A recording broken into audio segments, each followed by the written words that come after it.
The number of negative interactions we have encountered with professors has increased with the growth of our office. Many professors seemed angry by the number of students and accommodations they must supply to these students each semester. I understand that providing accommodations is just one more responsibility professors have while teaching, but these are the laws and they must be abided by. There are so many other examples of the lack of support for these students. The Diversity, Equity, and Inclusion, DEI, office acts as if disabilities don't exist. Its only purpose is to bring awareness to the university community about race and gender disabilities have never been mentioned. I, along with my staff, have become extremely disheartened and disgruntled by this. We are wondering if this situation is common. And there were many responses to this question that this individual wrote. And unfortunately, not all, but most of them indicated that, yes, they were facing similar situations on their campuses.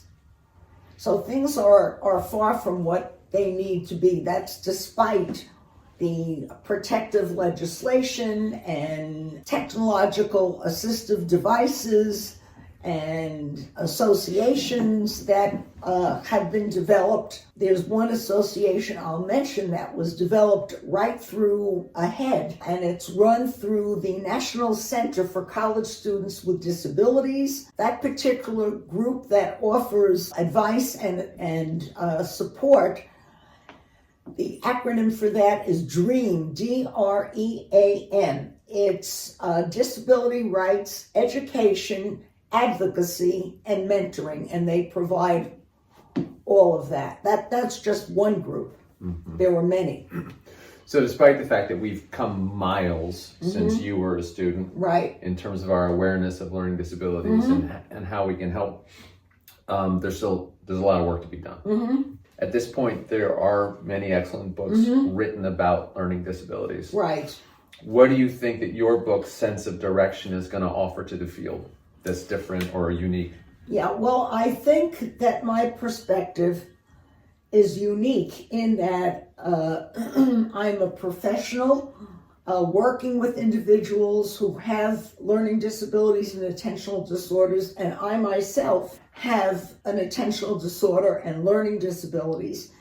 And so I think from that perspective, more or less on both sides of the couch or the desk, as it were, I think that readers of my book will learn the compensatory devices that I use that enabled me to get through school. And I think they will also learn about what has underscored my perseverance over the many, many years that I was in school. And finally, and this is, I'm sure, not uncommon by others that have achieved a level of expertise in their respective fields, the many sacrifices that my parents, my son, Eric, and I had to accept. It was very painful for me. It's still painful for me when I think about it, to think about everything that my parents and son and even I had to miss. But there was no other way. And it's not that I regret it, or certainly my parents, who have now passed, and my son were proud of me, and that meant the world. But I was just sorry that it was at such a cost. Mm-hmm.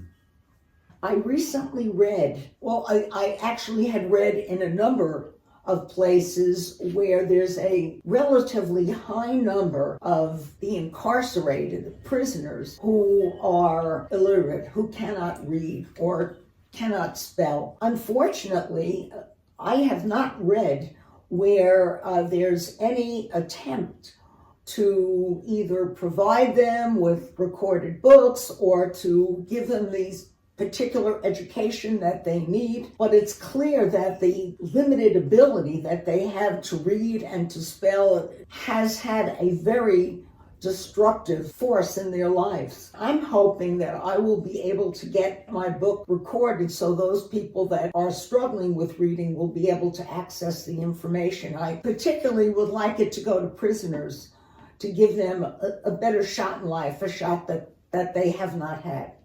Wow, that's really great. You talked about the prisoners. Because they can't read or write, they go to the life of crime.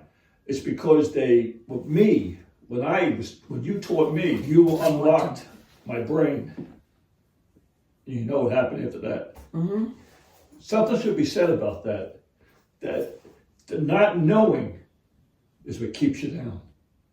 But once you unlocked that and you told me what I was, maybe he should say something. So you guys just talk. You tell Marlene about how she helped you. it's not going to go over well. It's all right. Honesty is what You we're want after. some tissues? No. Yeah. Okay. I mean, you mentioned about prisoners, about criminals and people like that in jail, because I believe that their path they went down is because they thought they were stupid. Mm-hmm. I thought I was stupid. Mm-hmm. I thought I was a worker I would never achieve. I met you, and it's like you unlocked my brain. I've never read a book all through my years of school. One book I've read barely. Mm-hmm. I would never do spelling bees. I would just sit down. I was punished, but I never knew why. Mm-hmm. My mother told me that I was tested, but back in the day, I guess the testing was very limited, and they thought there was no neurological problems with me. Mm-hmm. But I could see a word, I could say it, but I could never spell it. Mm-hmm. And when you unlocked that in my head, as you said, I've read thousands of books. Mm-hmm. I started a company, the Original House Doctor, Inc. I have a patent on a device. We have this house and this life because of you. No, because of us. No, Yes. you unlocked it. You unlocked my brain. I can't stop it. I wouldn't want you to. Thank you. You're welcome, honey. That's why I helped you get this done. And you're still helping me every day. Yeah, well, we're a team. So it's important for the information. I mean, she gave me a book to read. This book called Succeeding Against the Odds. That book changed my life. It really changed my life. Sally Smith, right? Sally Smith. And I would go home and read it, and I would underline every word I didn't know. And I came back to you, and they were the words we studied that week on how to spell and what they meant. And it's funny, there were two words that really, you laugh at it. It fascinates me. There's two words you taught me. Metacognition and, don't tell me the other one, hold on. Metacognition. I know what the other one is. Anthropomorphism. Mm-hmm. And I know what that is now. It's funny because she's right.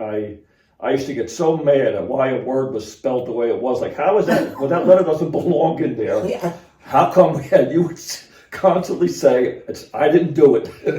But I believed there was a magic bullet, I always called it. There was something that you could just do and adjust and move. It's like fixing something. You just wiggle it and it works. I thought that's what I was missing, that little wiggle, that bullet. Lo and behold, I had it all the while. I just didn't know how to use it.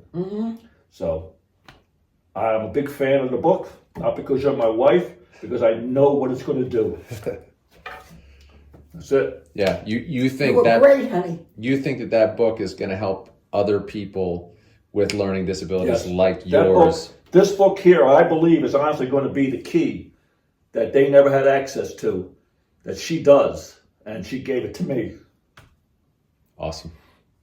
An important piece of what has led to a significant enrollment in post-secondary institutions of students who have various disabilities is a protective legislation that has enabled students to think about themselves as we used to say back in the day, college material, and to be accepted in colleges. So there were numbers of legislations that have been codified, and I guess the two most recent are the American with Disabilities Act's amendment and Section 502 of the Rehabilitation Act, Part E, for college students. Just want to get that in. Yeah. She says she has learning disabilities. I do, Brian. If you lived with me for 2 days, you would never say that. Am I right? Part E, she says. Right. She's right. Okay, so you have a couple of stories related to, I guess we would call like discrimination against people with learning disabilities, even as a student and a professor yourself. Well, there was one where I was a doctoral student. I was in a seminar. We were a small group in my particular program with only about 8 of us. I had revealed to my professors that I had learning disabilities and attentional disorder, and I was advised not to reveal this to any of the students in the program, and I, wanting to remain in the program, did not reveal that. So I was sitting in the seminar and the professor was talking. I don't recall the context, but he was looking right at us and said, well, certainly no one that had learning disabilities or an attentional disorder could possibly be in this program or in any post-secondary program of this sort. How did you respond to that? I just sat there stunned. And I knew that if the faculty wanted to remove me for whatever reason from the program, they could. So I just kept quiet. But it was very painful and very frustrating. Wow. Have you ever had an interaction with him again? Does he know how far you've gotten? No. Okay. And I'll mention that I graduated with a 4.0.